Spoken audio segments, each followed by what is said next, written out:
Boa noite, meus irmãos. A graça e a paz de nosso Senhor Jesus. Amém? Glória a Deus. Esperamos que vocês estejam bem. E hoje nós temos essa oportunidade rica de prestarmos culto ao nosso Deus. Ainda não estamos juntos fisicamente, mas estamos aqui buscando o Senhor, cultuando ao Senhor, glorificando ao Senhor. Glória a Deus por podermos entrar a sua casa. Louvado seja Deus por você abrir as portas e nós podermos entrar e louvar ao Senhor com toda a graça que o Senhor tem nos dado. Amém? Eu quero pedir nesse momento que você aí na sua casa, você possa nesse momento fechar os seus olhos.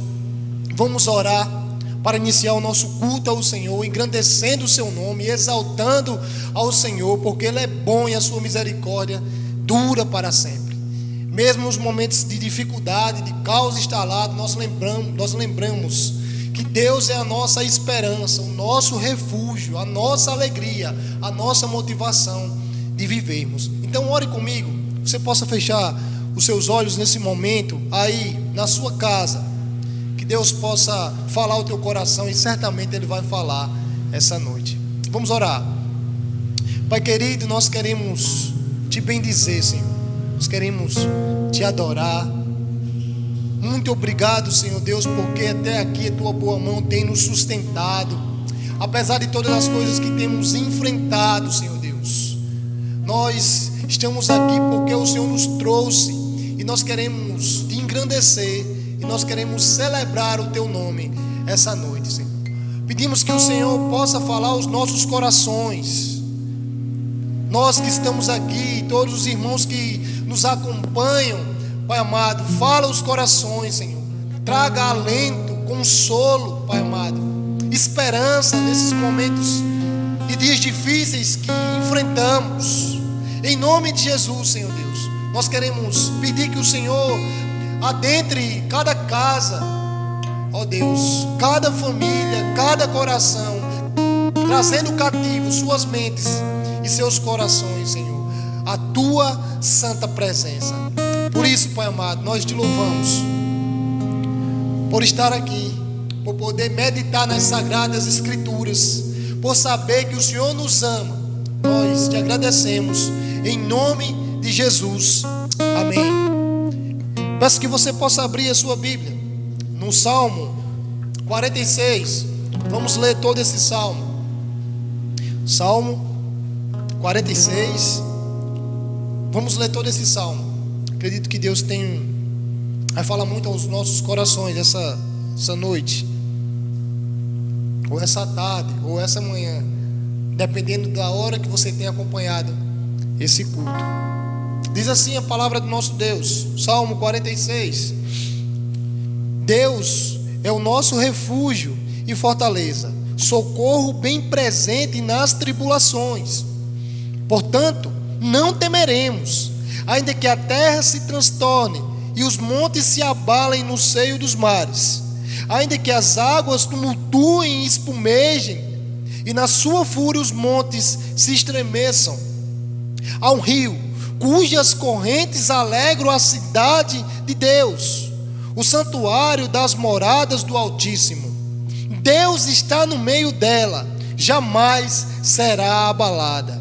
Deus a ajudará desde antemanhã. Bramam nações, reinos se abalam. Ele faz ouvir a sua voz e a terra se dissolve. O Senhor dos exércitos está conosco. O Deus de Jacó é o nosso refúgio. Glória a Deus. Vinde e contemplai as obras do Senhor, que assolações efetuou na terra. Ele põe termo à guerra até os confins do mundo. Quebra o arco e despedaça a lança. Queima os carros no fogo. Aquietai-vos e sabei que eu sou Deus. Sou exaltado na terra. Sou exaltado entre as nações. Perdão, irmãos. Sou exaltado na terra. O Senhor dos exércitos está conosco. O Deus de Jacó é o nosso refúgio. Aleluia. O nosso Deus é um Deus presente, um Deus que tem cuidado de nós. E se você ainda não percebeu isso, meu amado e minha amada irmã, caro amigo que nos acompanha, saiba que Deus tem cuidado de cada um de nós. Nesse momento, antes de louvarmos, eu quero orar pela leitura da palavra, por tudo quanto o Senhor tem feito em nossas vidas, em nome de Jesus. Pai, obrigado, Senhor, pela tua palavra. Lâmpada para os meus pés é a tua palavra e luz para os meus caminhos, Senhor Deus. Nós te louvamos, Senhor, apesar de quem somos, miseráveis pecadores. Ó Senhor Deus, temos visto o teu favor, a tua graça, Pai amado. O Senhor tem nos coberto com o teu precioso sangue, ó Deus. Se não fosse o Senhor, o que seria de nós? Nos faz lembrar de quem somos, ó Pai amado, do porquê o Senhor foi para a cruz. Nos ajuda, Pai amado, a buscarmos a tua face, a nesses momentos, Senhor, de dificuldades, buscarmos o Senhor em oração, buscarmos contemplar a tua face, buscarmos ter vida de intimidade com o Senhor nesses momentos difíceis, ó Deus. Fale aos nossos corações, trabalhe em nós, mude, Pai amado, as nossas vontades, ó Deus, em nome de Jesus. Faça com que nós possamos nos arrepender dos nossos pecados. Nós te agradecemos porque sabemos que o Senhor está conosco. Essa é a nossa alegria. Como disse o salmista: eleva os meus olhos para os montes, de onde me virá o socorro? O meu socorro vem do Senhor, Criador dos céus e da terra. A nossa confiança está no Senhor. Nós te louvamos, ó Deus, e pedimos que o Senhor continue a falar ao meu coração e o coração daqueles que estão aqui e aqueles que têm nos acompanhado. Nós oramos confiados não em nós mesmos, mas, ó Pai amado, no sacrifício de Cristo Jesus, em nome de Jesus, amém. Vamos louvar, meus amados irmãos, vamos louvar o Senhor com bastante alegria, vamos celebrar o seu nome, em nome de Jesus.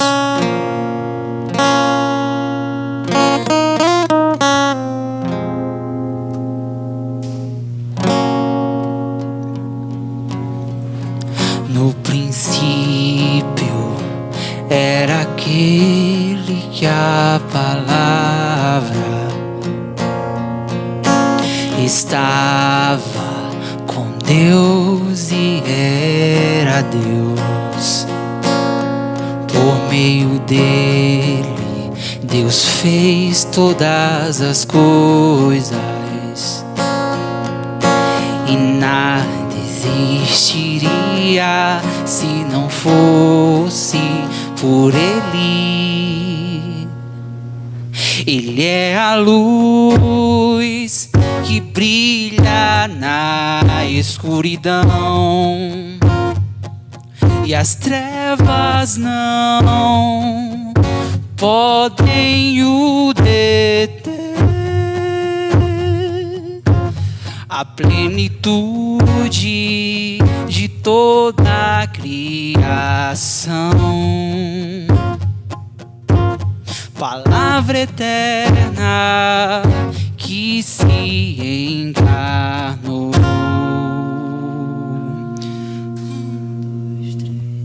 Vejam, é o Filho do Homem, Cordeiro de Deus, que tira o pecado do mundo. É o Filho de Deus.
a luz que brilha na escuridão, e as trevas não podem o deter. A plenitude de toda a criação, palavra eterna que se encarnou. Ele é a luz que brilha na escuridão, e as trevas não podem o deter. A plenitude de toda a criação, palavra eterna que se encarnou.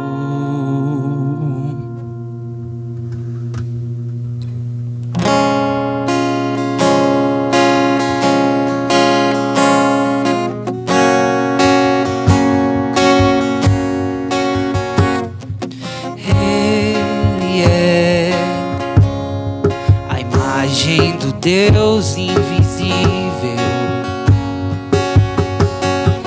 Ele é Senhor sobre a criação, pois nele foram criadas todas as coisas dos céus e da terra, sejam trono e soberanias, poderes ou autoridades. Ele é antes de tudo e a todos sustenta pela palavra, pois foi do agrado de Deus que em tudo ele tenha supremacia.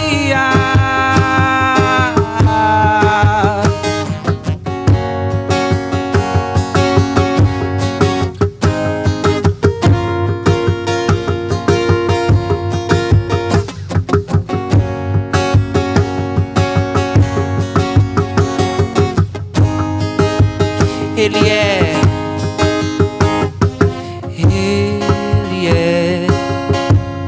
a imagem do Deus invisível. Ele é Senhor sobre a criação, pois nele foram criadas todas as coisas dos céus e da terra, sejam trono e soberanias, poderes ou autoridades. Ele é antes de tudo e a todos sustenta pela palavra, pois foi do agrado de Deus que em tudo ele tenha supremacia. Já não há mais nada que a ele não pertença, em tudo existe graça, cantemos sim. Já não há mais nada que a ele não pertença, em tudo existe graça, cantemos sim.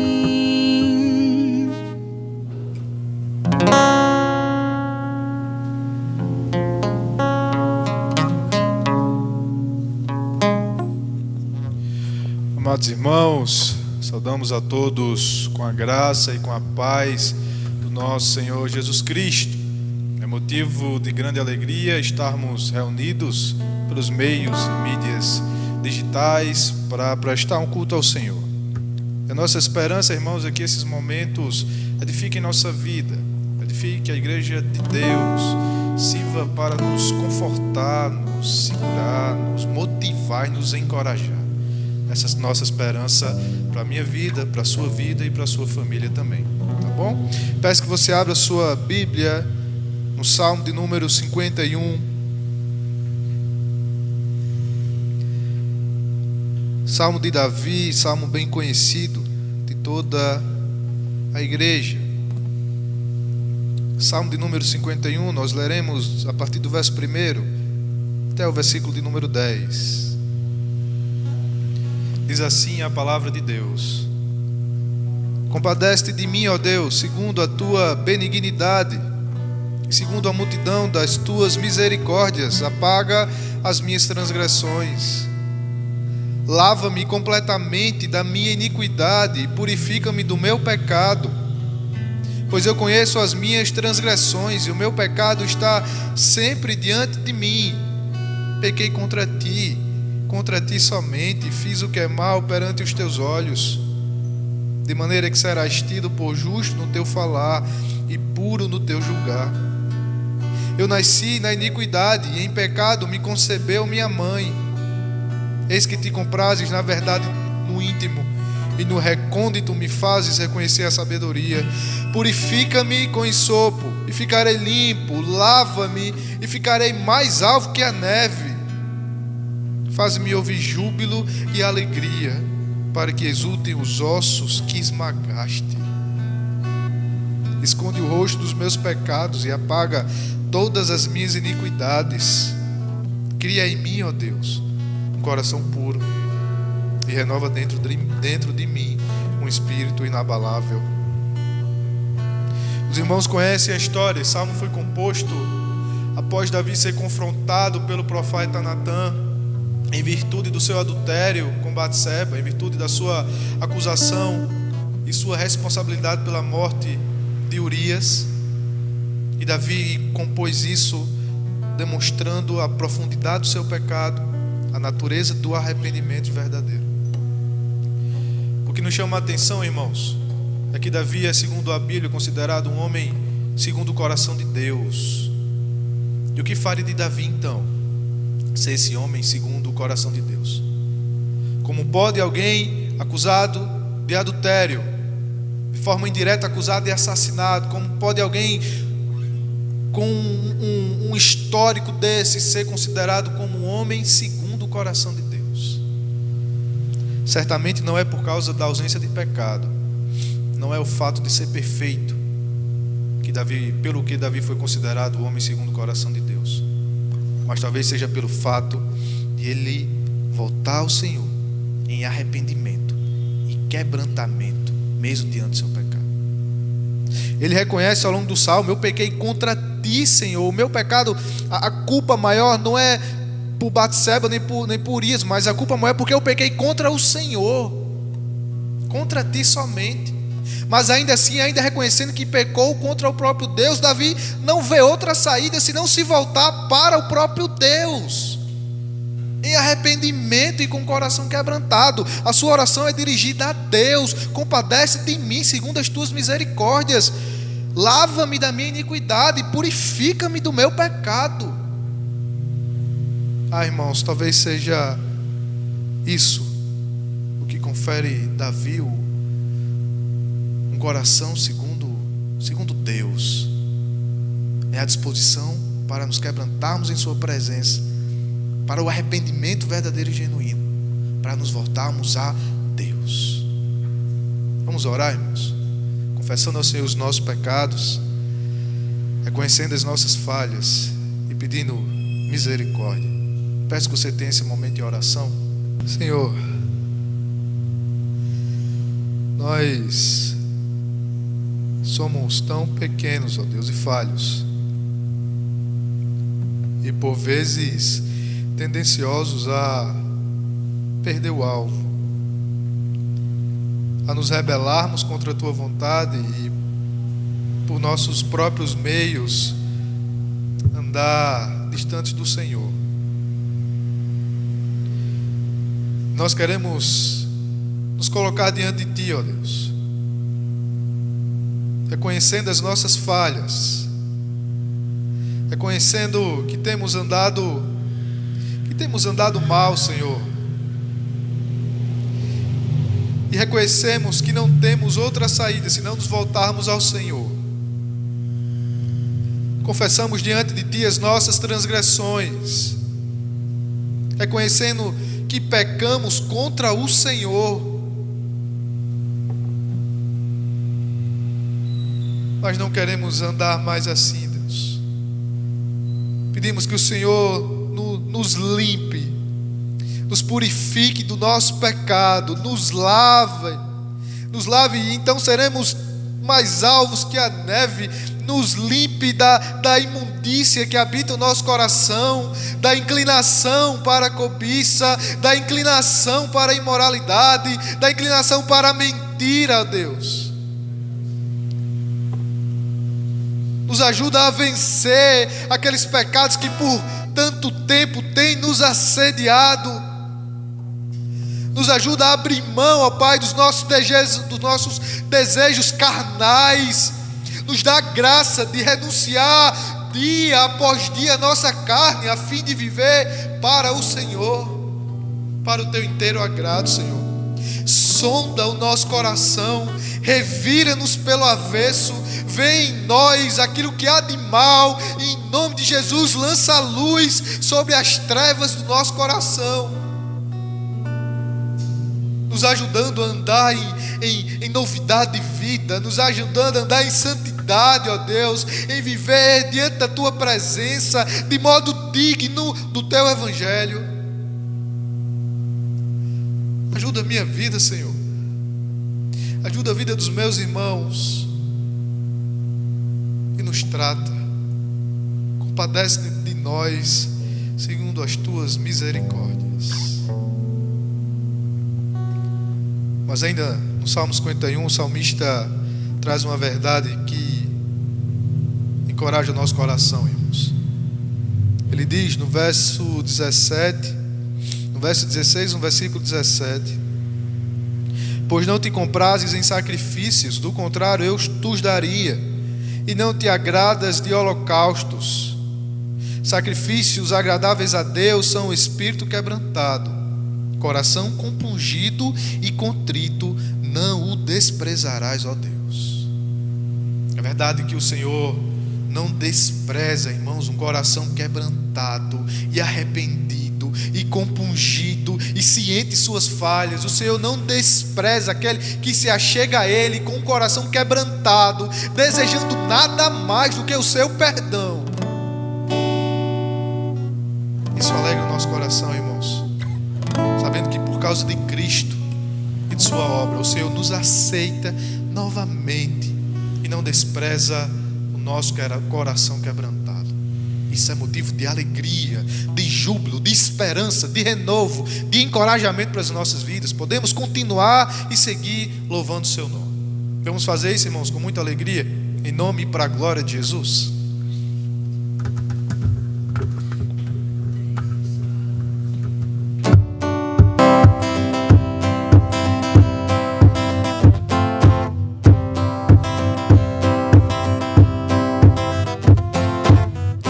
Castelo forte é o nosso Deus,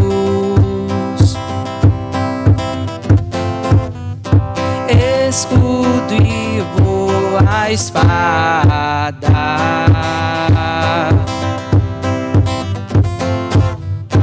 com seu poder defende os seus.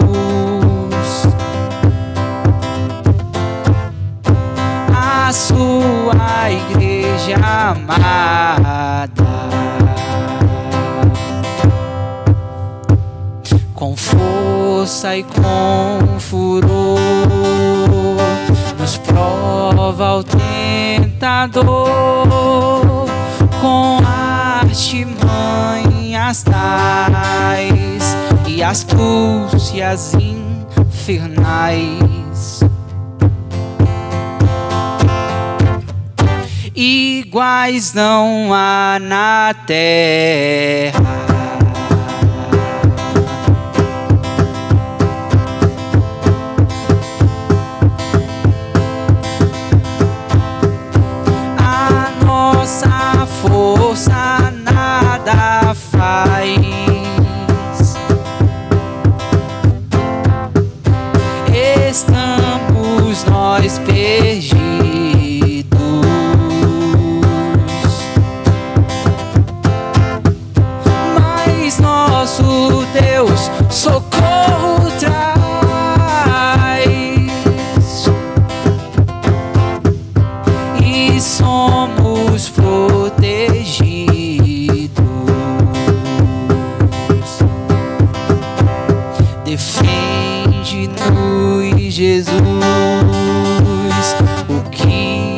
venceu na cruz, Senhor dos altos céus, que sendo o próprio Deus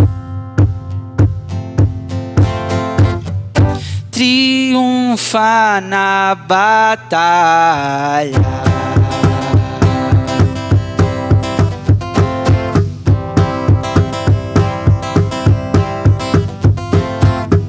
Sim, que a palavra ficará. Sabemos com certeza,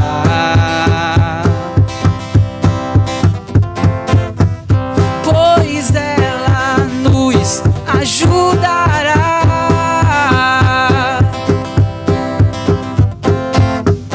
Com armas de defesa,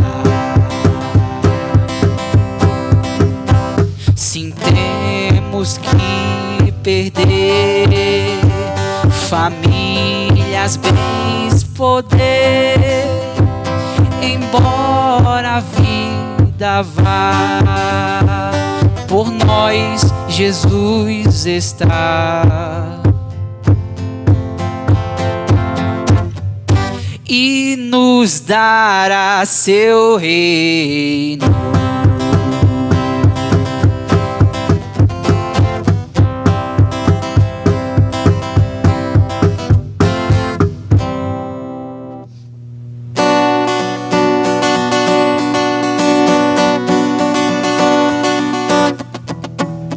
O bom pastor, o pão da vida, a porta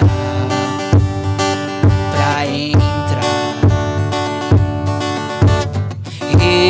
ressurreição, videira real, caminho, verdade. A vida se manifestou como um de nós se fez, a si mesmo esvaziou, o seu sangue derramou, servo sofredor, a luz do mundo, promessa viva que se cumpriu, palavra que nos leva das trevas à luz, a escuridão não o venceu.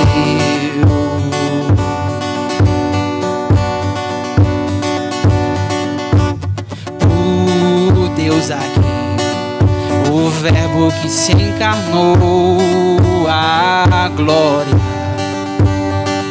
do Pai, o começo,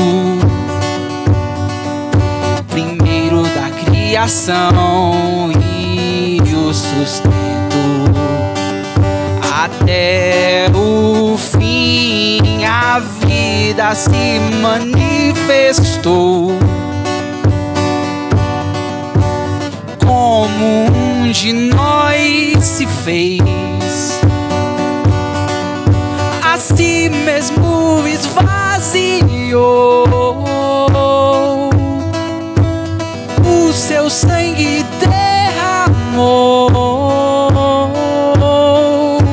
servo sofredor, a luz do mundo, promessa viva que se cumpriu,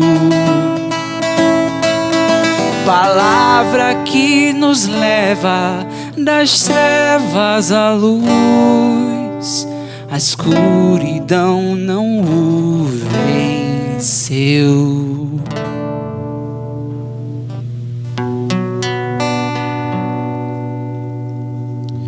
Irmãos, Paulo escreve em sua segunda carta aos Coríntios, capítulo de número 9, no versículo 6: E isto afirmo, Aquele que semeia pouco, pouco também ceifará. E o que semeia com fartura, com abundância, também ceifará. Cada um contribua segundo tiver proposto no coração, não com tristeza ou por necessidade, porque Deus ama a quem dá com alegria. Paulo nos traz a verdade de que aquele que com generosidade e abundância semeia no reino de Deus, também do reino de Deus, do reino espiritual, colherá com abundância e com fartura. Paulo dá a segurança de que aquele que semeia no reino espiritual colherá com abundância também no reino espiritual. Não temos a garantia de bênçãos materiais, nem de prazeres passageiros nessa vida, mas temos a certeza de que se com alegria e generosidade investimos no reino de Deus, colheremos também com generosidade, com abundância do reino espiritual. Gostaríamos de lembrar, irmãos, das nossas responsabilidades enquanto membros e congregados dessa igreja, a contribuir com o avanço do reino de Deus por meio do ministério dessa igreja local. Agradecemos aqueles que têm essa condição, que durante esse período têm com fidelidade assumido essa responsabilidade e contribuído com essa igreja também. Queremos também dizer que todos aqueles amigos e que nos acompanham, que acompanham esse ministério, se desejarem contribuir também, sintam-se à vontade, fiquem à vontade para contribuir com o avanço do reino de Deus.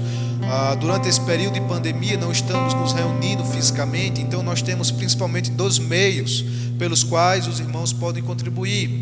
O primeiro deles é por meio de depósito nas contas bancárias do primeiro tesoureiro dessa igreja. Estará aparecendo em algum lugar aqui desse vídeo. Você pode fazer o depósito se assim desejar.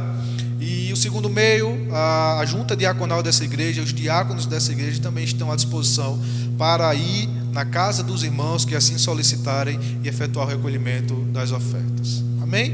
Dos dízimos e ofertas. Vamos orar pedindo que o Senhor abençoe essa igreja, sustente essa obra. Senhor, nós reconhecemos que a igreja é do Senhor, a obra é do Senhor, e o Senhor é o principal interessado na manutenção da tua obra. E nós te pedimos, continue a abençoar essa igreja, continue, Deus, pela tua graça, a suprir as nossas necessidades. Ajuda-nos a pagar os nossos compromissos e honrar o teu nome, Deus, e fazer tudo com a melhor administração, de forma que glorifique o Senhor. Ajuda os nossos irmãos, aqueles que têm passado por dificuldades durante esse período difícil, supre as necessidades de cada um, nos ajuda a abençoar e cuidarmos uns dos outros também, e nos dá um coração generoso, um coração grato, um coração alegre em investir e em contribuir no teu reino. É no nome de Jesus que nós oramos. Amém. Vamos louvar mais uma canção em nome de Jesus.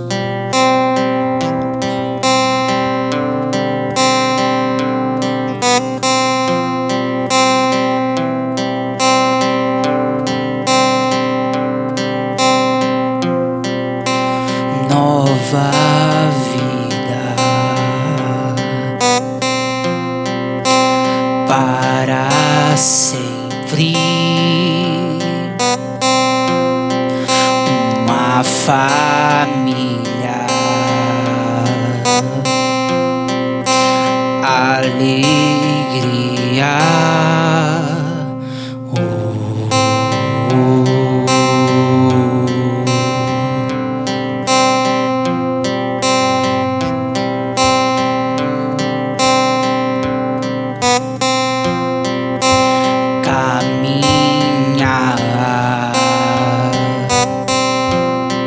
O amor buscar, aprender, a luz brilhar, saber que a gente pode crescer, viver, chorar, dançar e se alegrar.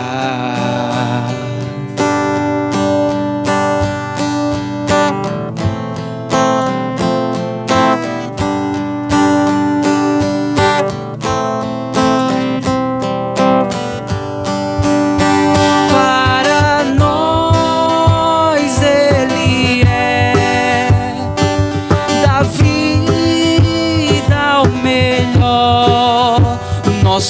mover e existir.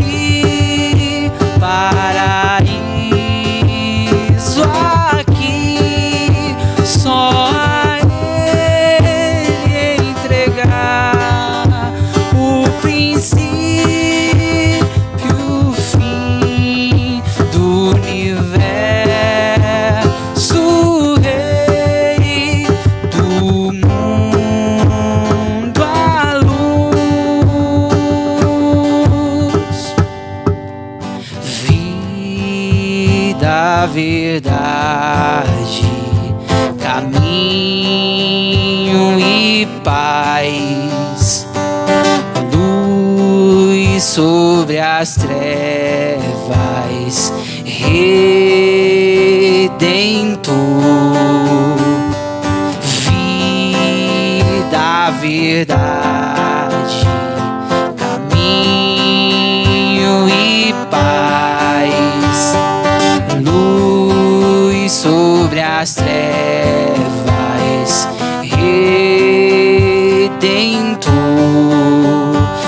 nosso refúgio, fortaleza, nossa força nas batalhas, o perfeito sacrifício, verbo em carne, nosso refúgio e fortaleza, nossa força nas batalhas, o perfeito sacrifício, verbo em carne, Rei.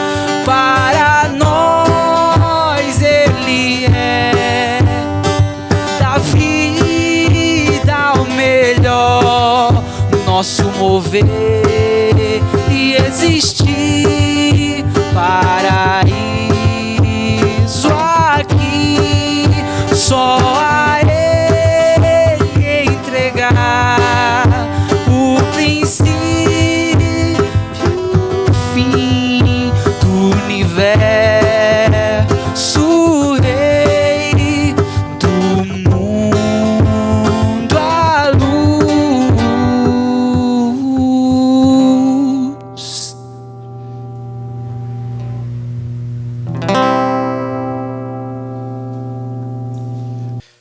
Amém. Nós queremos, desta feita, convidar o nosso amado pastor Jofre, que estará ministrando a palavra nessa noite. O amado pastor sempre tem sido uma bênção na vida dessa igreja. É muito bom ouvi-lo. Vamos orar pela vida desse servo de Deus, em nome de Jesus. Senhor, nós rogamos a Tua bênção agora sobre a ministração, o momento da ministração da Tua palavra. Pedimos ao Senhor que abençoe o Teu servo, que lhe conduza durante a exposição das Tuas Escrituras, ilumine sua mente e se utilize dele como instrumento em Tuas mãos, para que pregue a Tua palavra de modo fiel para a glória do Teu nome. E assim a Tua igreja será edificada e o Teu nome será glorificado. Nós oramos no nome e para a glória de Jesus. Amém. Quero saudar a todos, a você que está nos acompanhando através deste canal, através das mídias tecnológicas, neste tempos diferenciados que nós estamos experimentando, tempos desafiadores, tempos que nos chamam a uma maior profundidade de intimidade com o Senhor. Quero convidar você a abrir a sua Bíblia, você que está nos acompanhando, pegue a sua Bíblia, abra o seu aplicativo, e caso você não tenha essas ferramentas aí no momento, aí agora, você então preste bastante atenção nas leituras dos textos. Mas a Bíblia é correto que todo crente pelo menos tenha a sua espada, a sua ferramenta essencial bem perto, não é? Então abramos a palavra do Senhor para esta noite. Estaremos trabalhando no texto de 1 Samuel, capítulo 4, versículo 22. 1 Samuel, capítulo 4, versículo 22, para expor sobre o tema: expirou a glória do Senhor sobre Deus e sobre os homens. Diz assim o texto das Sagradas Escrituras, em 1 Samuel, capítulo 4, versículo 22. E falou, mas foi-se a glória de Israel, pois foi tomada a arca do Senhor. Foi-se a glória de Israel, porque foi tomada a arca de Deus. Pai Santo, concordando com a oração do teu servo, rogo que o Espírito Santo nos auxilie, nos dê neste momento capacidade vinda do teu trono, para começar por mim, possa me alimentar da tua palavra e possa edificar a tua igreja para a tua glória, em nome de Jesus. Amém. Meus amados irmãos, entre as diversas características próprias do ser humano, uma em especial merece a atenção de todos aqueles que se dedicam ao estudo da psique humana, que é a viciante, a sedutora e a falsa mania de controle que nós temos. Queremos controle de tudo. E na mania, e na maioria das vezes, essa mania torna-se uma obsessão, pois ela se trata de uma ilusão. Para controlar o tempo, criamos as horas, criamos os minutos, os segundos e teimosamente eles nos escapam das mãos e ficamos sem o tempo. Para o controle da memória, criamos a história, mas ela insiste em se mostrar diferente do que é registrado. E afinal, se a história é escrita pelos vencedores, no entanto, ela é a arma dos perdedores. Para controle da criação, da natureza, nós inventamos a ciência ou as ciências, mas, por sua vez, ela se mostra inexplicável, se mostra incontrolável, um eterno descobrir-se. Para o controle do saber, nós criamos a filosofia, mas, enveredando-se pelas sinuosas sendas do conhecimento, a filosofia descobre-se ser uma eterna peregrinação rumo ao infinito horizonte.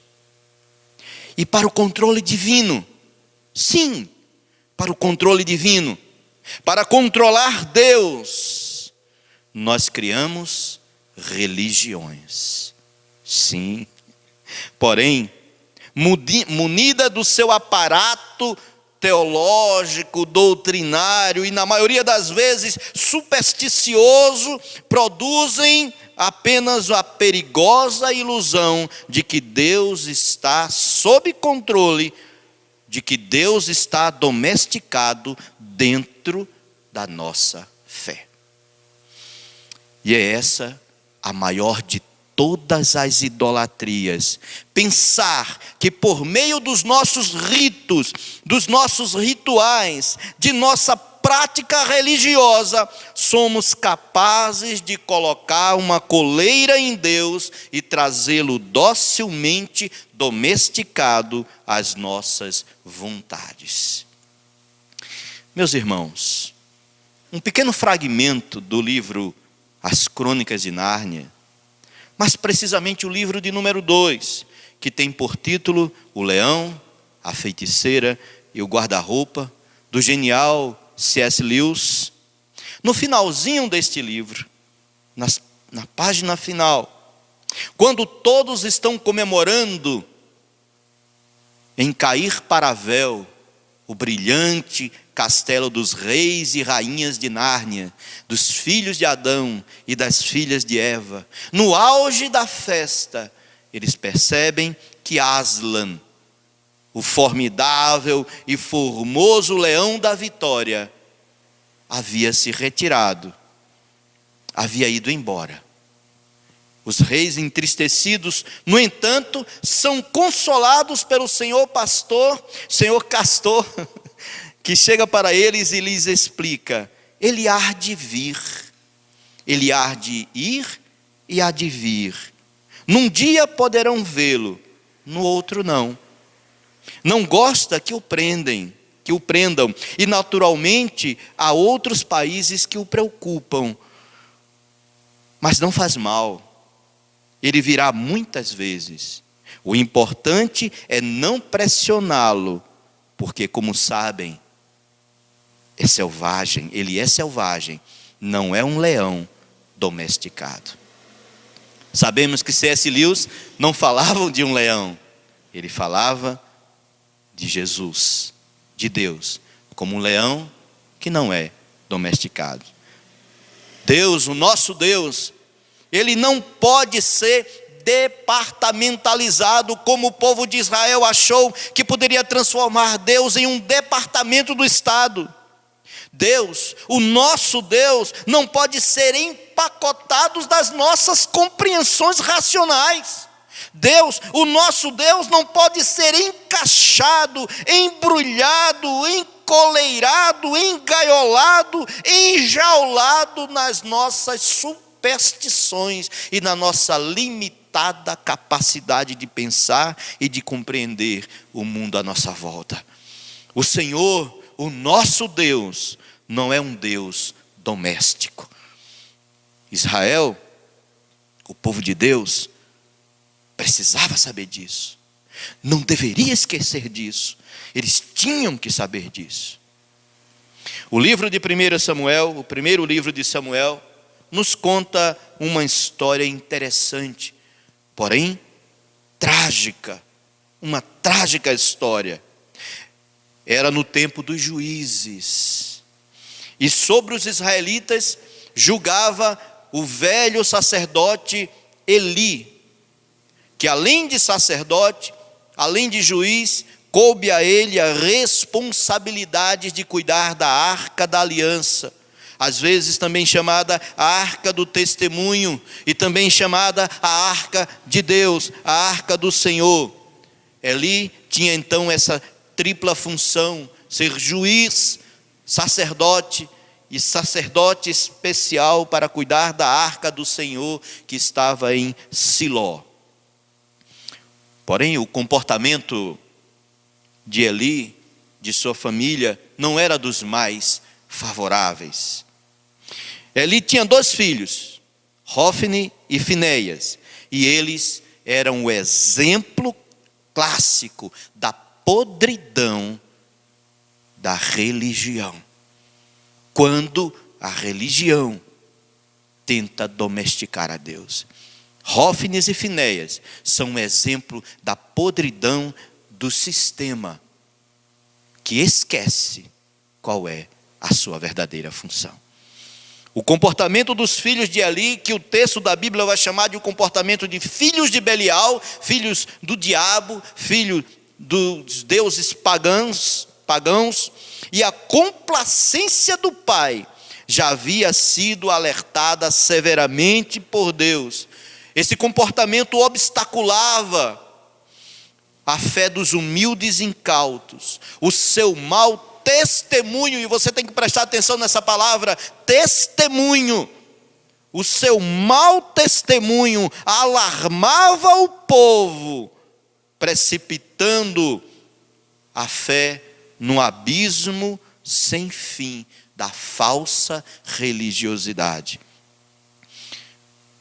Meus irmãos, mas a história segue. Houve conflito naquela época entre Israel, entre os filhos de Israel e os filisteus. Os 2 exércitos se enfileiraram para as batalhas. Israel enfileirou o seu exército na região chamada Ebenezer, enquanto que o exército dos filisteus se enfileiraram na região chamada de Afeca. A região ficava um vale de um lado e de outro. O exército de Israel em Ebenezer, o exército dos filisteus em Afeca. E houve então a peleja, o conflito, a batalha. E Israel foi flagrosamente derrotado e humilhado. Aqueles homens orgulhosos, soldados orgulhosos, mandam chamar os anciãos, homens experientes, para que expliquem por que eles tinham perdido aquela batalha. Naquela batalha 4.000 israelitas perderam a sua vida no campo de batalha.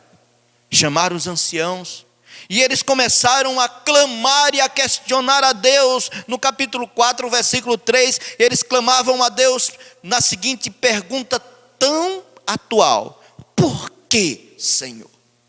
Por quê? Eles perguntavam: por que nos feriu o Senhor hoje diante dos filisteus? A pergunta não está completamente equivocada, porque segundo a teologia, de fato as guerras de Israel eram guerras do Senhor, quando fossem guerras do Senhor, não quando fossem guerras apenas guerras por si, uma finalidade em si. Portanto, essa pergunta se mostra, de um lado ela tem uma origem teológica, do outro lado ela tem uma origem na prepotência e na arrogância de Israel. Por que nos feriu o Senhor hoje diante dos filisteus? E eles fizeram essa pergunta como que não querem receber a resposta, porque eles nem deram tempo para receberem a resposta. Eles nem tiveram paciência de esperarem a manifestação de Deus como respostas. Como resposta, eles então decidiram agir por conta própria. Deus está demorando, Deus deve estar ocupado, Deus não está prestando atenção. Resolveram então decidir e fazer as coisas por conta própria. E enviaram mensageiros para Siló e mandaram trazer a arca da aliança, junto com os 2 filhos de Eli, que eram também sacerdotes, para que ali eles fizessem um culto, clamassem a Deus. E os sacerdotes, vestidos, aparamentados com as vestes sacerdotais, clamando a Deus, na frente da arca, com a arca à frente do exército, seriam invencíveis. O próprio exército dos filisteus, quando viram aquilo, eles ficaram preocupados, porque nunca na história a arca da aliança tinha sido colocada desta maneira. E o exército dos filisteus se preocuparam e se prepararam para a batalha. E os 2 exércitos se conflagraram. E o exército de Israel foi clamando com grande clamor, com grandes cânticos, com brados de vitória e com a arca da aliança à frente do seu exército. Foram derrotados terrivelmente, foram humilhados flagorosamente, de tal modo que a arca caiu em poder dos filisteus. Foi Israel que foi derrotado. Quando a terrível notícia, inclusive os sacerdotes Hofni e Finéias também morreram na batalha. Quando a terrível notícia chegou a Siló, aos ouvidos do velho sacerdote Eli, que a arca havia sido tomada e os seus 2 filhos estavam mortos, ele caiu para trás da cadeira em que estava sentado, quebrou o pescoço e morreu. A sua nora, que estava grávida já próximo do tempo, ao ouvir essas terríveis notícias, entrou em trabalho de parto, e lhes faltando as forças, já perdendo a vida, ela nomeia o seu filho de Icabô, ou Icabote, que significa foi-se a glória de Israel, pois foi tomada a arca de Deus. Meus irmãos, onde está a glória de Deus? Onde está a glória de Deus? Será que a glória de Deus estava na arca da aliança? No candelabro? No templo? Nos rituais? Nos holocaustos?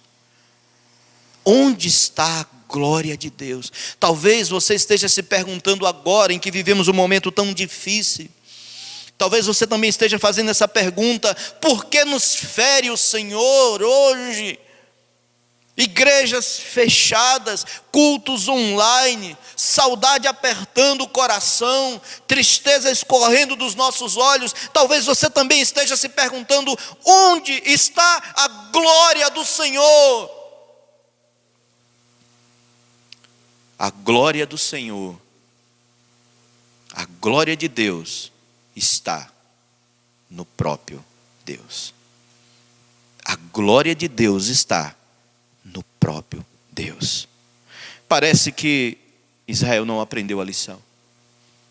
E parece que essa lição, até hoje, nós ainda falhamos e precisamos aprender muita coisa. Parece que eles não observaram, eles não se atentaram. As coisas de Deus não podem substituir o Deus das coisas. As bênçãos de Deus não podem ser o norte para que os crentes a busquem, mas o Deus das bênçãos é que deve ser buscado. A arca do Senhor, a arca de Deus fora tomada, a glória de Deus findou, expirou, cessou, acabou, porque aquele que era um símbolo, um apontamento, como que uma seta que indicava para Deus, ela foi tomada pelos filisteus. Meus irmãos, o povo de Israel usou a arca da aliança como um patuá, como um patuá, como um objeto de superstição religiosa, com o intuito de chantagear a Deus. Eles usaram a arca da aliança para forçar Deus a agir conforme a vontade do povo, para obterem uma vitória militar. Levaram a arca da aliança para a batalha, para chantagear a Deus. Sabe o irmãozinho que quando tem algo na igreja não foi conforme ele queria, ele diz: eu não vou mais dar o dízimo, eu não vou mais contribuir com o dízimo, eu não vou mais, esse culto está fraco hoje, não me agradou. As pessoas vêm para a igreja com a ideia de terem um culto agradável a elas. E sabe, a primeira coisa que o crente faz quando fica com raiva do pastor é não dizimar, não ofertar. É uma chantagem. A ameaça não ir mais para a igreja é uma chantagem. Essa música, esse louvor, essa pregação, é como se as coisas tivessem que existir para agradá-lo. Parece que não aprenderam. Isso, meus irmãos, isso não é religião, isso é superstição. É você querer obrigar a Deus, chantagear a Deus para que ele haja conforme o seu querer. E tem aquelas doutrinas, difíceis. Jesus, Deus 100% homem, 100% Deus, trindade. Essas realidades bíblicas que escapam da nossa... Nós não temos mente suficiente para abarcar todos esse entendimento. E vem um sujeito e diz: eu não entendo. Meu irmão, e quem disse que Deus está preocupado se você entende ou se você não entende?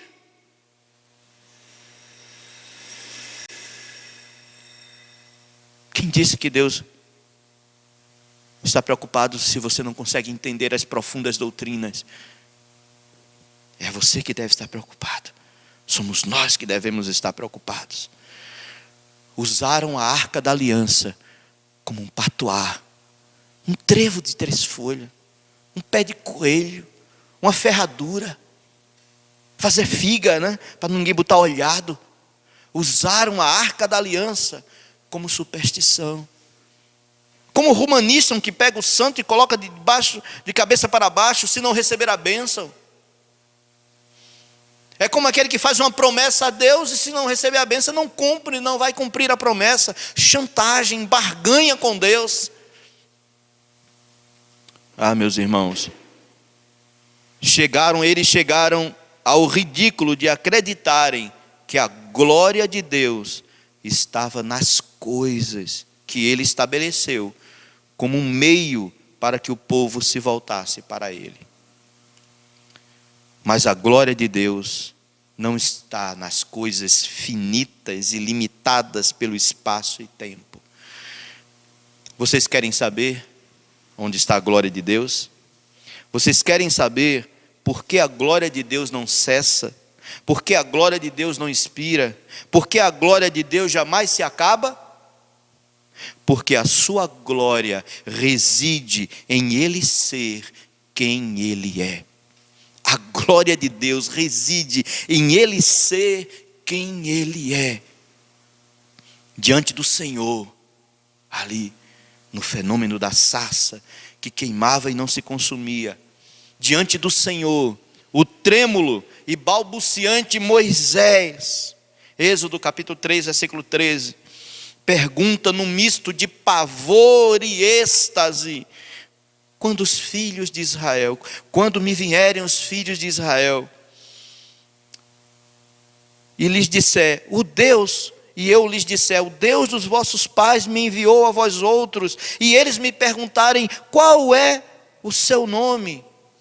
O que lhes direi? E o que ele ouviu de Deus? O que foi que Deus respondeu? Qual foi a resposta que Deus deu para Moisés?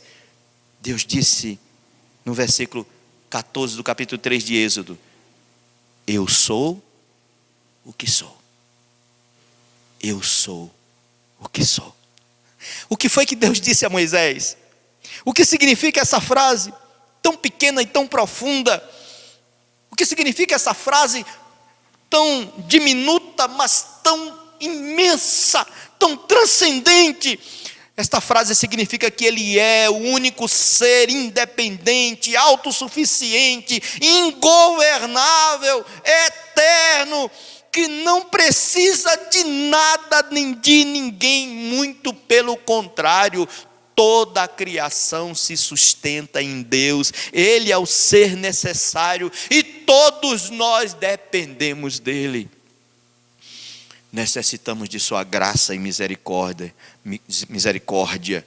Ele é o Deus Criador, aquele que por meio de sua palavra do nada chama à existência todo o universo físico e o universo espiritual. O autor de Hebreus, no capítulo 11, versículo 3, inspirado pelo Espírito Santo, assim falou: pela fé entendemos que o universo se formou pela palavra de Deus, de maneira que o visível veio a existir das coisas que não aparecem. E mesmo antes que você pense, não, meu irmão, aí tem um detalhe da fé. Antes que você pense no detalhe da fé nesse versículo, vá para o capítulo 12, versículo 2, quando ele diz: olhando firmemente para o autor e consumador da fé. Essa fé pelo qual cremos que Deus é o Criador, esta fé nos é dada por Cristo, que nos dá e consome a nossa fé. Até a fé que precisamos para crer nele nos é dada por Deus. Isaías subiu ao templo num período difícil, transição de governo, um rei morreu, outro rei veio, momento difícil. Isaías sobe ao templo achando que no templo estava a glória do Senhor, quando de repente, em visão de êxtase, ele contempla o trono de Deus e contempla Cristo. Não pense que Isaías viu Deus, Isaías viu Jesus.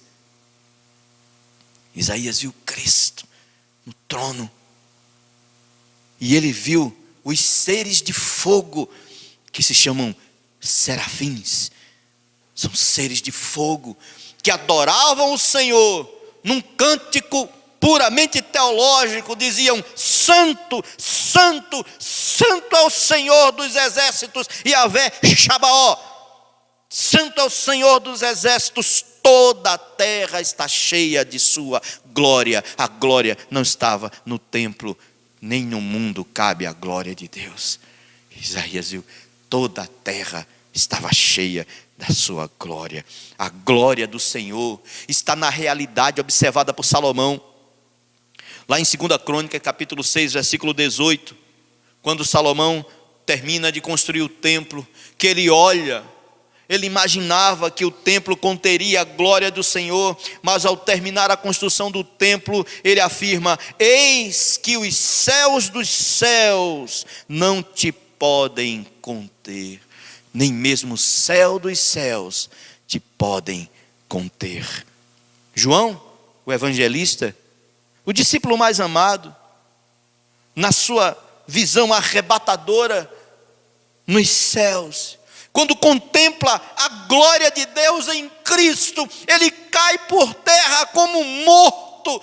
É preciso que Jesus o socorra, pondo-lhe a mão no ombro e dizendo as doces palavras: não temas, eu sou o primeiro e o último, e aquele que vive. Estive morto, mas eis que estou vivo pelos séculos dos séculos, e tenho as chaves da morte e do inferno. Sim, ou seja, a glória de Deus não acabou por causa da Arca da Aliança. A glória de Deus não se findou por causa da destruição do templo.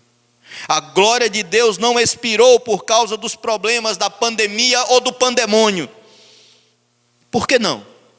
Porque a glória não cessa, porque a glória não finda, porque sua glória está baseado em ser Ele quem Ele é. Não ficou maior, Deus não ficou maior, nem ficou menor. Ele é eterno, sem variação de mudança. Ele não fica maior, Ele não fica menor. Nenhuma das fenomenologias que nos atingem a Deus. Deus não está de quarentena, nem precisa usar máscara. Diz o texto de Hebreus 13:8. Ele é o mesmo ontem, hoje e o será eternamente. Expirou a glória de Israel? Onde está a glória do Senhor? A glória do Senhor, a glória de Deus se manifesta em sua redenção.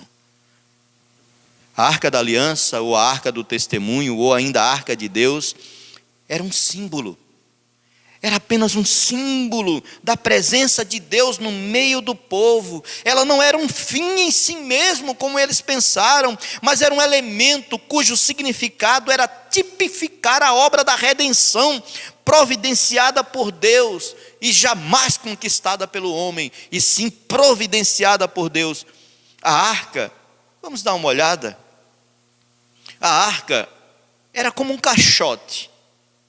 As suas medidas estão descritas em Êxodo capítulo 35, do versículo 10 ao versículo 16, e também em Êxodo capítulo 37, do versículo 1 ao versículo 5. Era um caixote. Usando o nosso sistema métrico de hoje, a arca possuía 1,25 m de comprimento, 74 de largura, 74 de altura. Era recoberta de ouro puro por dentro e por fora. E nela deveria conter a lei, a Torá. Nela deveria conter uma porção do maná, a lei que foi dada por Moisés, uma porção do maná, e o cajado de Arão. E por cima da arca deveria haver uma tampa que é chamada propiciatório. E por cima do propiciatório, 2 imagens de querubins com as asas encostando quase uma na outra, e eles olhariam para dentro da arca, mas não podem olhar para dentro, porque eles enxergam apenas o propiciatório. Vamos ver alguns significados. O que está dentro da arca são os símbolos que tipificam a aliança de Deus. Também o que está dentro tipificam a providência inequívoca de Deus. Percebam que tudo é providenciado por Deus, seja a lei, seja a providência da sobrevivência com o maná, seja o cuidado pastoral com o cajado de Arão. A lei significa a aliança de Deus com seu povo.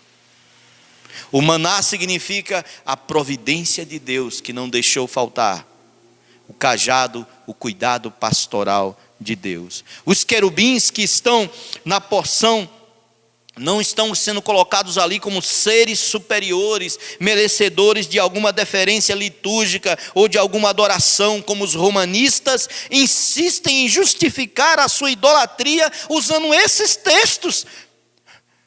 absurdos, cegos, porque ao usar esses textos para justificar a sua idolatria, transformam Deus em um idólatra, transformam o próprio Deus em um idólatra. Os querubins, eles estão em posição de adorar, eles estão adorando, e a sua função é de guardiões do testemunho, fixando os olhos no propiciatório. Por isso eu pedi para você guardar a palavra testemunho. Os querubins estão olhando, eles olhariam para o testemunho, mas o testemunho está dentro da arca, então eles olham para o propiciatório. Por quê? Porque era nele, no propiciatório, que o sangue da vítima inocente em favor dos culpados era aspergido, e com isso, com a tampa aspergida de sangue, o testemunho é lacrado, ele é coberto, e aqueles que olhassem não veriam o testemunho, mas sim veriam o sangue do Cordeiro Pascal por cima do propiciatório, que por sua morte, o sangue do Cordeiro, por sua morte, garantia o perdão ao povo de Deus. Os querubins olham e adoram uma pessoa. A função dos querubins é conduzir para a adoração a uma pessoa. Quem é essa pessoa? Essa pessoa tipificada no sangue do Cordeiro. Essa pessoa é o Cordeiro de Deus, o Cristo de Deus, o Cordeiro que tira o pecado do mundo. Veja na sua Bíblia o texto de 1 João capítulo 1, versículo 2, quando João diz: e ele, Jesus, é a propiciação pelos nossos pecados, e não apenas pelos nossos pecados, mas pelos pecados do mundo inteiro. Eu preciso dizer duas coisas sobre esse versículo. Duas coisas preciso dizer sobre esse versículo. Primeiro, João não está afirmando que Jesus vai tirar o pecado do mundo inteiro, não é isso. Ele seria assim, esse seria o ensino do universalismo. Ele não está ensinando que Jesus vai tirar o pecado do mundo inteiro. Ele está afirmando que Jesus é o único meio pelo qual o mundo inteiro, qualquer pessoa do mundo, pode ser salvo. É só você ler os versículos 22 e 23 do mesmo capítulo, 1 João capítulo 1, capítulo 1, versículo 22 e 23. Segunda coisa que eu preciso dizer sobre esse versículo é que essa é a interpretação final do propiciatório da Arca da Aliança. Ele era uma tipificação do Messias, que cobriria os pecados do seu povo, pagando o preço do seu próprio sangue. Porque os querubins contemplam o propiciatório. Tem mais uma informação sobre isso, porque ele, o propiciatório, representa o estrado do Senhor, onde Deus colocaria os seus pés, a quem os querubins adoram. Deus pisaria no propiciatório, esmagaria o sangue do Cordeiro. Isto significa, nos remete à cruz, quando Cristo foi esmagado pelo próprio Pai por causa dos nossos pecados, a ponto de gritar: Eloi, Eloi, lama sabachthani. Ele está reverberando o Salmo 22, versículo 1, quando diz: Deus meu, por que me desamparastes? Mas está registrado em Marcos 15, versículo 34. Deus esmagou o seu Filho para que nós fôssemos salvos. O sangue do Cristo esmagado era representado pelo sangue aspergido no propiciatório, para que dessa forma Deus nos enxergasse em Cristo, único caminho de salvação. Paulo, em Romanos capítulo 3, versículo 23 ao 25, ele faz a seguinte declaração: pois todos pecaram e destituídos estão da glória de Deus, sendo justificados gratuitamente por sua graça, mediante a redenção que há em Cristo Jesus, a quem Deus propôs no seu sangue como propiciatório, propiciação mediante a fé para manifestar a justiça, por ser Deus em sua tolerância, por ter Deus em sua tolerância deixado impunes os pecados anteriormente cometidos. Onde está a glória de Deus? Em Cristo está a glória de Deus. Jesus é a glória de Deus. Mas se você duvida, se acha que a glória de Deus é um templo, é um caixote que era chamado de arca, se acha que a glória de Deus são ritos, são placas denominacionais, leia Hebreus capítulo 1, versículo 3, para saber onde está a glória de Deus. Mas eu vou facilitar, eu vou ler para vocês.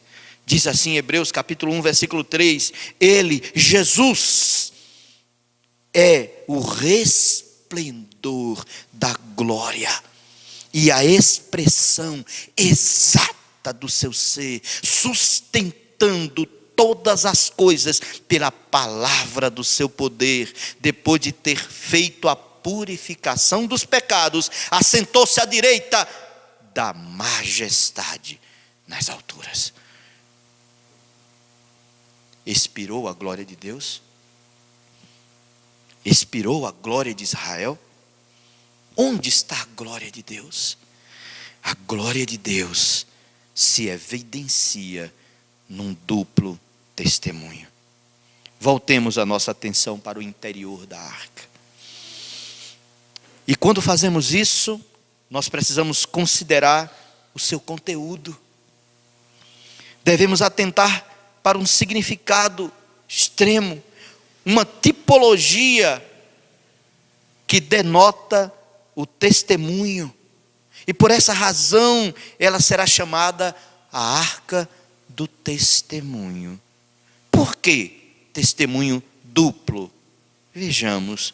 Primeiro, porque a lei, ela é a testemunha da aliança de Deus e aponta para o Deus da aliança. Eu acho engraçado. Acho engraçado algumas placas, algumas afirmações.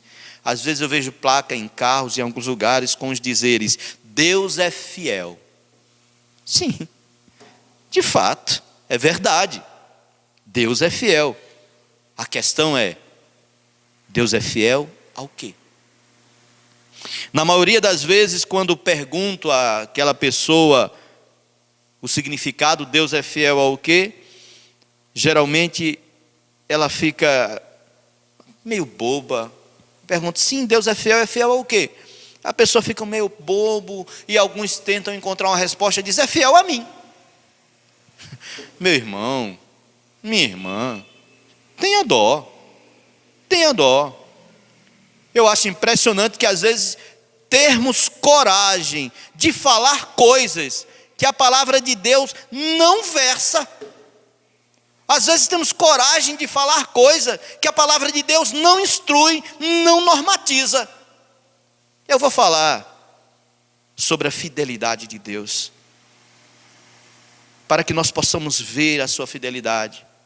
Nós podemos encontrar a fidelidade de Deus em textos, vou citar apenas alguns. 1 Coríntios 1, versículo 9, 1 Coríntios 10, versículo 13, 1 João 1, 9, 2 Tessalonicenses 3, 3, entre tantos e tantos textos que falam sobre a fidelidade de Deus, mas eu quero que você preste atenção em um texto em especial, na verdade dois, mas primeiro um texto em especial, Jeremias 1, 3. Jeremias 1, 3, eu mentia, Jeremias 1, 12.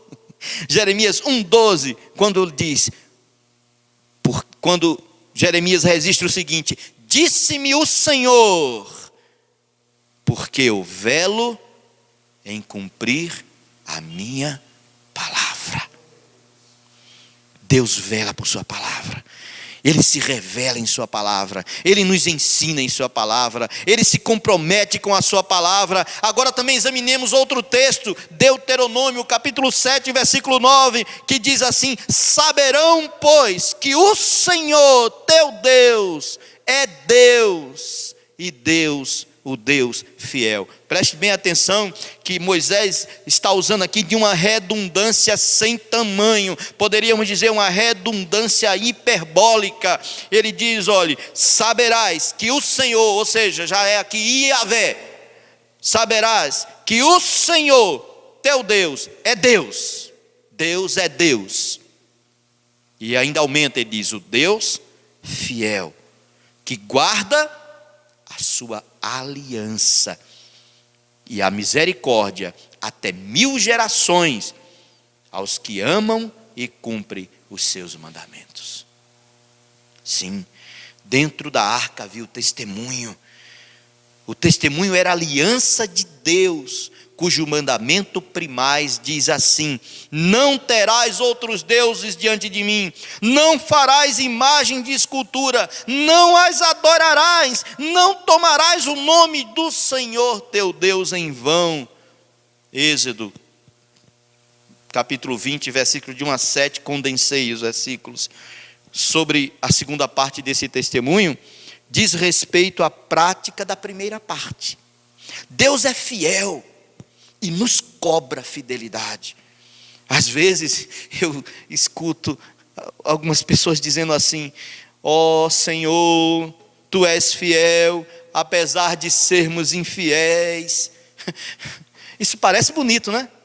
Parece bonito. A pessoa orar assim: ó Deus, tu és fiel, apesar de nós sermos infiéis, ou de nós continuarmos infiéis. Irmãos, isso parece bonito, mas isso é uma dissimulação, uma dissimulada confissão do descumprimento daquilo que Deus exige. Deus não sugeriu que nós obedecêssemos a sua palavra, Ele não deu uma sugestão, Ele exige fidelidade. Veja o que está escrito em 1 Pedro 1,16, porque está escrito: sede santos, porque eu sou santo.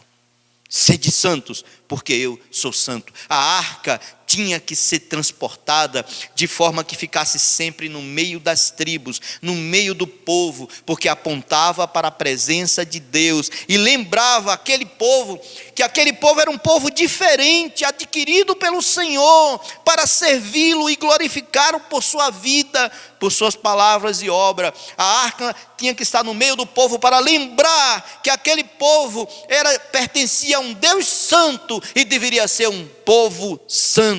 Mas aquele povo se deixou seduzir pelos cantos seculares do mundo, pelos aromas sensuais da terra, pelas imagens provocantes da vida. Os ritos que serviam como tipologia da misericórdia de Deus, de sua aliança, do seu duplo testemunho, foram sendo mecanizados.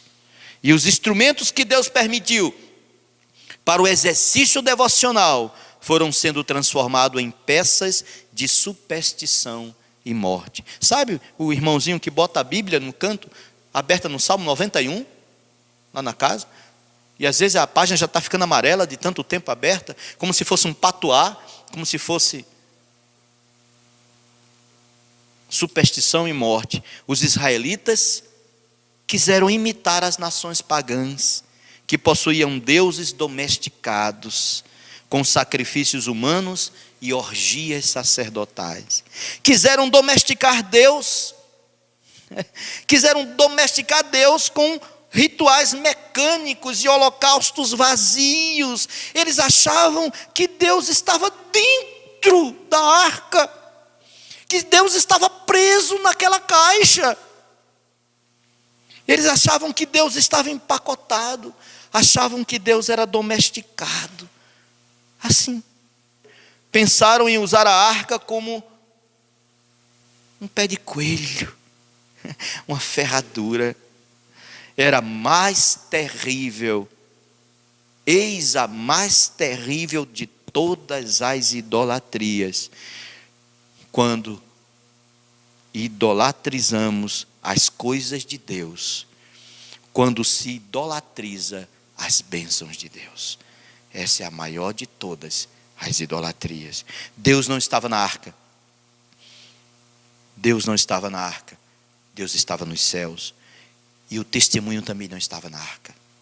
Eles não se deram conta disso. Dentro da arca estava a tipologia. O testemunho não estava dentro da arca. Não deveria estar dentro da arca. O que estava dentro da arca era apenas tábuas de pedras. O testemunho devia estar no coração deles. Aquilo era apenas um símbolo. Deus não estava na arca, estava nos céus. E o testemunho não era para estar dentro da arca, era para estar no seu coração, onde está a glória de Deus. Está evidenciada na sua aliança e na fidelidade do seu povo por meio do Cristo crucificado.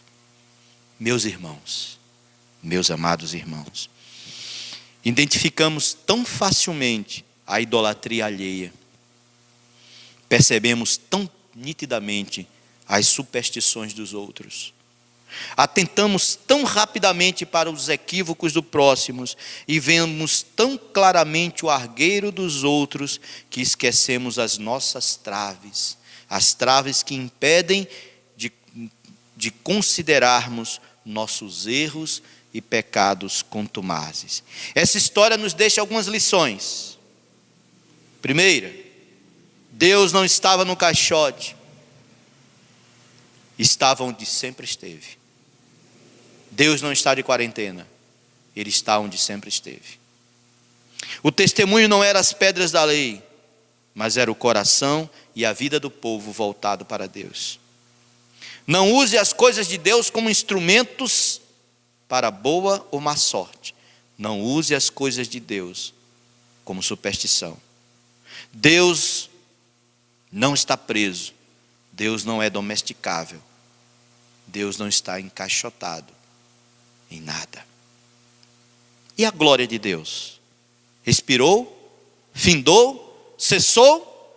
A glória de Deus está em Cristo Jesus, que em poder e glória voltará em breve. Eis o registro que a Bíblia fala em Mateus capítulo 25, versículo 30 e 31. Então aparecerá no céu o sinal do Filho do Homem, vindo sobre as nuvens do céu, com poder e muita glória. E ele enviará os seus anjos com grande clangor e trombetas, e os quais reunirão os seus escolhidos dos quatro ventos, de uma a outra extremidade dos céus.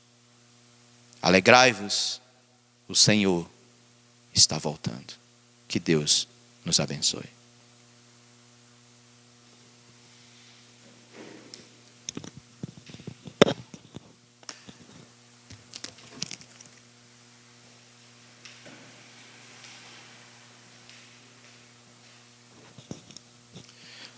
Amém, meus amados irmãos. Louvado seja Deus por ouvir a sua santa palavra. Sempre bom ter o nosso querido pastor Jofre conosco. Tem sido bênção o acompanhar. Que Deus continue o abençoando, não somente a vida dele e sua família. Também que o Senhor nos abençoe durante essa semana, meus amados irmãos. Que o Senhor fala aos nossos corações como fomos essa noite impactados pela sua palavra. De fato, que nós possamos entender quem Deus é. Que possamos, como fomos lembrados, que muitas vezes esquecemos que Deus é santo. Santo, santo, santo. Que nós possamos ser santos como Ele é. Em nome de Jesus. Eu quero trazer alguns avisos para os amados irmãos, para a amada igreja. Meus amados irmãos, nós continuaremos com os cultos, né? Terça-feira nós teremos o nosso culto de oração. Que você possa ter essa expectativa no seu coração, de estar na presença de Deus também, prestando culto ao Senhor, mesmo que online, meus amados irmãos.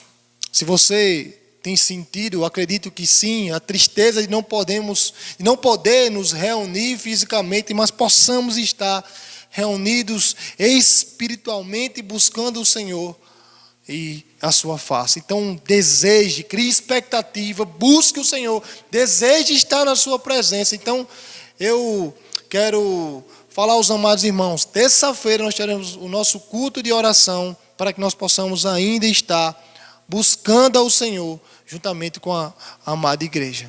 Meus irmãos, também avisamos que quinta-feira também nós estaremos postando também o terceiro módulo.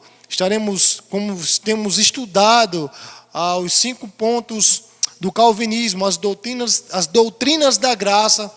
Eu sei que você está acompanhando e tem visto o poder de Deus através desses ensinamentos. Busque ao Senhor.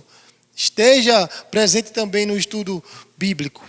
E eu quero chamar os amados irmãos nesse momento a orarmos pela nossa igreja, pela nossa cidade e também por alguns motivos de orações, meus irmãos. Vamos orar pela vida do nosso querido irmão diácono Ivan. Tem passado por alguns problemas, foi diagnosticado que ele está com pedras na vesícula. Vamos orar pela vida dele, orar também por esse culto e orar, meus irmãos, por essa semana. Amém? Que você possa baixar sua fronte comigo. E vamos orar ao nosso Deus. Pai, nós queremos te bendizer, nós queremos te adorar, Senhor, por ouvir a tua palavra. Senhor, muito obrigado pela tua palavra, Senhor. Obrigado, Senhor. Nós oramos para que o Senhor, em nome de Jesus, aumente a nossa fé no Senhor. Em nome de Jesus, que nesse momento, Pai, de pandemia, desses problemas que enfrentamos, não nos deixe esfriar, Senhor Deus. Em nome de Jesus, se tem alguns irmãos passando por essa situação, que o Senhor, em nome de Jesus, envolva o seu coração, ó Pai amado. Pedimos que o Senhor possa despertarmos, Pai, para buscarmos a tua face, para aprendermos mais do Senhor, para, Senhor, vivermos a tua palavra, vivermos para a tua glória em todas as circunstâncias, ó Deus, em nome de Jesus. Nós queremos te agradecer, Pai amado. Ó Pai, também queremos colocar diante do Senhor a vida do nosso diácono Ivan. Ó Deus, em nome de Jesus, tu és o médico dos médicos, tu pode curar, Pai amado. Ó Senhor, em nome de Jesus, prepara todas as coisas, ó Pai amado. Que o Senhor envolva teu filho, que o Senhor possa consolar o seu coração, preparar todas as coisas, se possível essa cirurgia, que o Senhor possa abençoá-lo, em nome de Jesus. Pai, que o Senhor possa também estar visitando os enfermos dessa igreja, dessa cidade, aqueles que estão infectados, Pai, por esse vírus, em nome de Jesus, Pai, esteja visitando, Senhor, esteja, Pai amado, se utilizando desse momento também para que essas pessoas se arrependam, busquem a tua face, ó Pai, em nome de Jesus nós clamamos e pedimos ao Senhor, que o Senhor, em nome de Jesus, nos ajude, porque precisamos desesperadamente do Senhor. A tua igreja, Pai, precisa do Senhor. Em nome de Jesus, fale aos nossos corações, não nos deixe à mercê de nós mesmos. Em nome de Jesus, Pai, suplicamos que o Senhor não nos deixe, Senhor, ó Pai, ao curso desse mundo, e eu sei que o Senhor não nos deixará, ó Pai amado, em nome de Jesus.